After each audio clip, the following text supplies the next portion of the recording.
In our last lecture, we have seen about the bailable and non-bailable offenses. So bailable offense म्हणजे काय, जे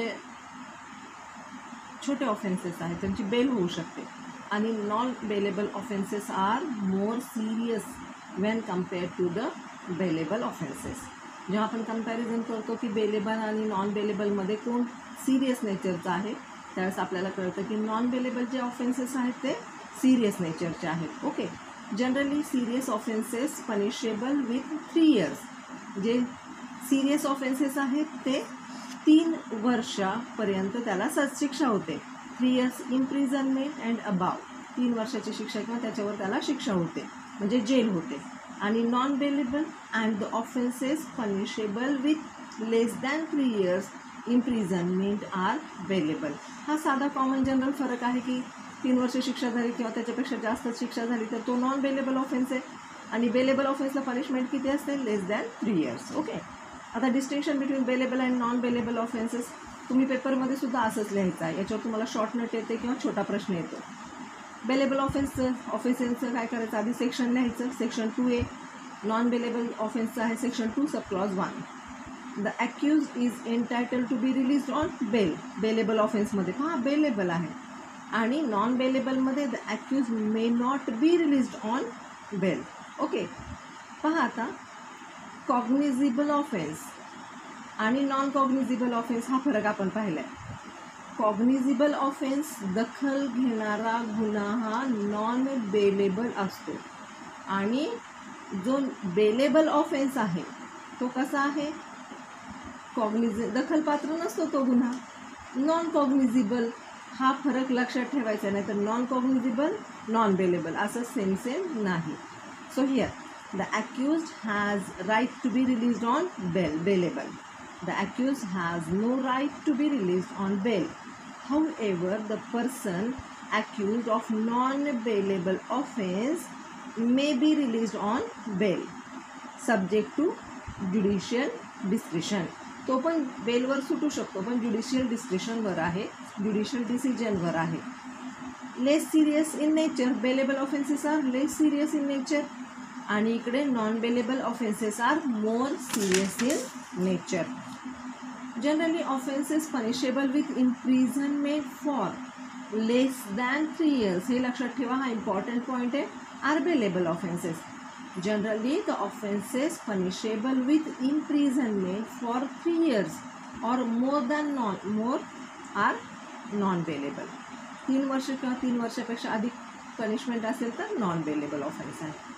A person to be accused of bailable offense cannot apply for anticipatory bail. Bailable offense असेल तर anticipatory bail चालत नाही, पण non bailable offence असेल तर a person to be accused of non bailable offense can apply for anticipatory bail, म्हणजे अटकपूर्व जामीन. Provisions relating to bond of accused and sureties, हा पॉईंट शिकूया आता आपण. Section 440 to 450 lay down the provisions relating to bond of accused and sureties. Bond of accused and sureties कशाखाली आहे, 440 ते 450. Okay, a person to be released on bail is required to execute his own bond or bond for certain sum of money as the police officer or the court thinks fit. त्यांना काय करावं लागतं, bond करावा लागतो, पैसे भरावे लागतात आणि बॉन्ड करावा लागतो. जसा गुन्हा असेल त्या पद्धतीचा बॉन्ड तिथं त्यांना भरून द्यावा लागतो, पैसे भरावे लागतात. और अगेन्स्ट 1 or more शुरेटीज. एक शुरेटी म्हणजे काय सांगू शकतो आपण, जी शुअर करतं की बाबा हा माणूस पुन्हा गुन्हा करणार नाही, किंवा तो श्युरिटी देतो की this person is good one. So against 1 or more sureties, जास्त किंवा अधिक शुरिटीज देता येतात. Then the person is released on bail. If he is in jail the court orders the jailer to release him. जर तो जेलमध्ये आहे तर कोर्ट ऑर्डर देतं की या व्यक्तीला काय करून टाका, रिलीज करून टाका बेलवर. कॅन्सलेशन ऑफ बेल पण होतं पहा. As per section 439 sub clause 2 of the code of criminal procedure, a high court or court of session may direct that any person who has been released on bail under chapter 33 that is relating to bail be arrested and commit him to custody. Okay, हे काय झालेलं आहे? As per section 439 काय म्हणतं हे of the code of criminal procedure, a high court or court of session may direct that any person who has been released on bail, जो बेलवर release झालेला आहे कुठल्या चॅप्टरनुसार? Under chapter 33 that is relating to bail. Okay, हा 33चा chapter हा बेलच्या रिलेटेड आहे. Be arrested and commit him to custody, त्याला पुन्हा अटक करून कस्टडीमध्ये टाकलं जाऊ शकतं. Okay, a person admitted to bail by the high court could be committed to custody only by the high court. हायकोर्टाने ज्याला बेल मान्य केलं आहे त्याला हायकोर्टच अरेस्ट करू शकतो. Similarly a high court has power to stay bail order passed by session court if it thinks appropriate to do so. काय करू शकतं? सेशन कोर्टाची ऑर्डरसुद्धा काय करू शकतं? स्टे बेल, स्थगिती आणू शकतं त्या बेलवर. A court of session can cancel the bail granted by itself and can not cancel a bail granted by the high court. पण हायकोर्टाची पॉवर काय? तो हायकोर्टाची स्वतःची तर बेल कॅन्सल करेल, पण सेशन कोर्टाची बेल कॅन्सल करू शकतो. इथे मात्र सेशन कोर्टाला काय अथॉरिटी आहे? त्यांनी जो बेल ग्रँट केला आहे तेवढा आणि तेवढाच ते हे करू शकतात, कॅन्सल करू शकतात. हायकोर्टाचा बेल इथं कॅन्सल होत नाही. Unless new circumstances are arise during the progress of the trial after an accused person has been admitted to bail by high court. नवीन काही सर्कमस्टन्सेस अवेलेबल म्हणजे काही नवीन गुन्हे वगैरे सिद्ध झाले तर त्या व्यक्तीला परत अटक केली जाते. पण जर समजा तसं होत नसेल तर बेलवर मान्य केलं जातं बेल.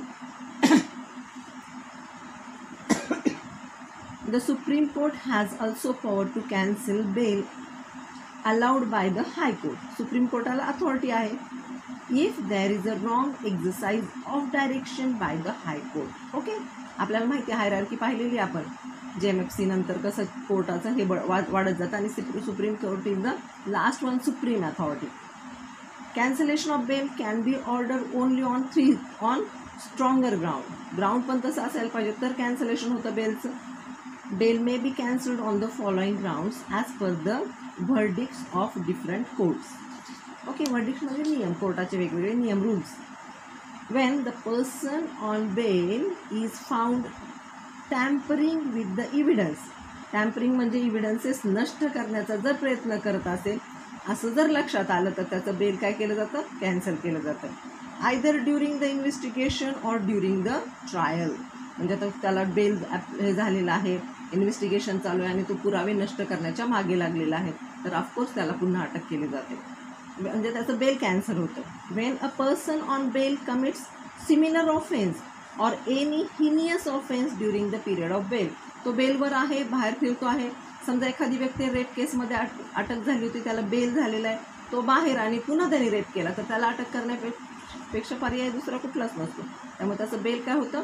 कॅन्सल होतं. किंवा थेफ्ट आहे, चोरी झालेली आहे, चोरीवर त्याला अटक केलेली आहे, डकैती टाकताना त्याला अटक केली, बेलवर तो रिलीज झाला आहे, पुन्हा त्याने डकैती टाकली, मग त्याला त्याचं बेल काय होईल? कॅन्सल होईल.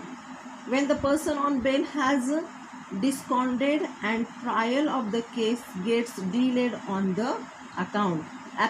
डिस्कॉन्डेड नाही, ॲब्स्कॉन्डेड म्हणजे तो काय होतोय? फरार होतोय, तो फरार झालाय, त्याच्यामुळे त्याच्या ट्रायलला काय होतंय? त्रास होतोय, ट्रायल पुढे चालू राहत नाही तर ऑफकोर्स त्याचा बेल काय होईल? कॅन्सल होईल. Okay, so when it is alleged that the person on bail is terrorizing म्हणजे भीती दाखवतोय तो, the witness and committing acts of violence against the police. पोलिसांच्याच विरुद्ध तो व्हायलन्स करतोय किंवा जे विटनेस आहेत त्यांना भीती दाखवतोय की माझ्या विरुद्ध साक्ष दिली तर मी तुमच्याकडे बघून घेईल वगैरे लाईक सारखं जर तो करत असेल तर त्याचं बेल काय होईल? कॅन्सल होईल. when the person on bail creates serious law and order problems, त्यांनी लॉ अँड ऑर्डरचे प्रॉब्लेम्स क्रिएट केले, तो इन द सोसायटी, तो समाजात अराजकता माजवतो आहे, and he had became a hazard on the peaceful living of the people, तो लोकांना त्रासदायक ठरतोय, लोकांना त्रास देतोय, तर अशा वेळेस त्याचं बेल काय होईल? कॅन्सल होईल. When it is found that the subsequent events make out a non bailable offence or a graver offence, किंवा त्यावेळेस तो काय करतोय? नॉन बेलेबल ऑफेन्सेस करतो आहे, किंवा तो ग्रेव्हर म्हणजे जास्त सिरियस नेचरचे ऑफेन्सेस करत असेल तर ऑफकोर्स त्याचं बेल काय होईल, कॅन्सल होईल. When the high court found that there was a wrong exercise of judicial discretion to grant the accused bail. ज्युडिशियरीनी चुकीचं डिस्क्रिशन म्हणजे काय, पॉवर, चुकीची पॉवर वापरून त्या व्यक्तीला बेल मंजूर केलं, हे जर हायकोर्टाच्या लक्षात आलं तर त्याची बेल कॅन्सल होते. Okay. Then when the circumstances were proved that the accused has misused the liberty granted to him. Actually त्याला स्वातंत्र्यच दिलं जातं ना, लिबर्टी दिली जाते की बाबा रे तू रिलीज हो, म्हणजे तात्पुरता रिलीज केला जातो आणि तो बाहेर येतो. तर तो जर त्याचा मिसयूज करत असेल असं जर लक्षात आलं, it is sufficient ground to cancel the bail. If the life of the accuse person on bails itself be in danger, किंवा कधी कधी काय होतं माहिती आहे का, अक्यूजला सोडलं जातं आणि त्याचंच आयुष्य धोक्यात येतं, कारण जे विक्टिम्स असतात किंवा बाकीचे लोक असतात ते त्याला मारायला टपलेले असतात किंवा त्याला त्रास द्यायला टपले असतात. मग अशा वेळेस काय केलं जातं, त्याचं प्रोटेक्शन करण्याची जबाबदारीसुद्धा कुणाची, गव्हर्नमेंटची, स्टेट गव्हर्नमेंटची. मग काय केलं जातं, त्याचा जो बेल आहे तो कॅन्सल करून परत त्याला जेलमध्ये सुरक्षित ठिकाणी आणलं जातं. These are the grounds for the cancellation of bail. याच्यावर तुम्हाला प्रश्न येतो. The anticipatory bail can also be cancelled before the regular bail is actually granted. Anticipatory बेलसुद्धा रिजेक्ट केला जातो, कॅन्सल केला जातो रेग्युलर बेल होण्याच्या वेळेस. रेग्युलर बेल झाले की आपोआपच आधीचं बेल काय होणार आहे, कॅन्सल होणार आहे. ओके. आता आपण काय करणार आहोत, याचा पुढचा पार्ट आहे डिसमिसल ऑफ कंप्लेंट्स. कंप्लेंट्स कशा डिसमिस केल्या जातात, त्याला कुठले ग्राउंड्स लागतात, म्हणजे ट्रायल प्रोसेस कशी चालते प्रत्यक्षमध्ये. एकदा कंप्लेंट केली की कंप्लेंट पुढं चालायची आहे की डिसमिस करायची आहे, हे आता आपण पुढच्या लेक्चरमध्ये पाहणार आहोत. Okay, thank you.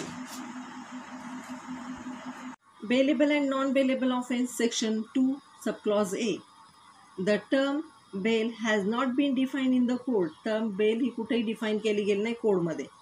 It is a process by which a person arrested is release from the custody or detention. ही प्रोसेस आहे जिथं पर्सनला अरेस्ट केली जाते किंवा डिटेन केलं जातं. Bailable offense is one in respect of which a person arrested is entitled to be released on a bail. Bailable offense म्हणजे काय आहे की बेलवर एखाद्या व्यक्तीने गुन्हा केला आणि तिची बेल झाली तर तिला प्रोव्हिजनल रिलीज मिळू शकते, त्याला म्हणायचं bailable offence. The other offence or any offence other than the bailable offence is a non bailable offence. जे बेलेबल ऑफेन्स नाहीत ते सगळे उरलेले non bailable offence. The code has not specifically stated that what offenses are bailable and which are non-bailable. हे कुठेही state केलेलं गेलेलं नाही आहे. Section 2A of the code defines bailable offense means an offense which is shown as bailable in the first schedule. Underline करा, first शेड्यूलमध्ये सांगितलेलं आहे की these are the bailable offense or which is made bailable by any other law for the time being, किंवा एखाद्या दुसऱ्या कायद्यामध्ये सांगितलं की याची बेल होऊ शकते. In force and non bailable offence means any other offence. Okay. Non bailable offences are more serious. जे नॉन बेलेबल आहेत ते मोर सिरियस आहेत.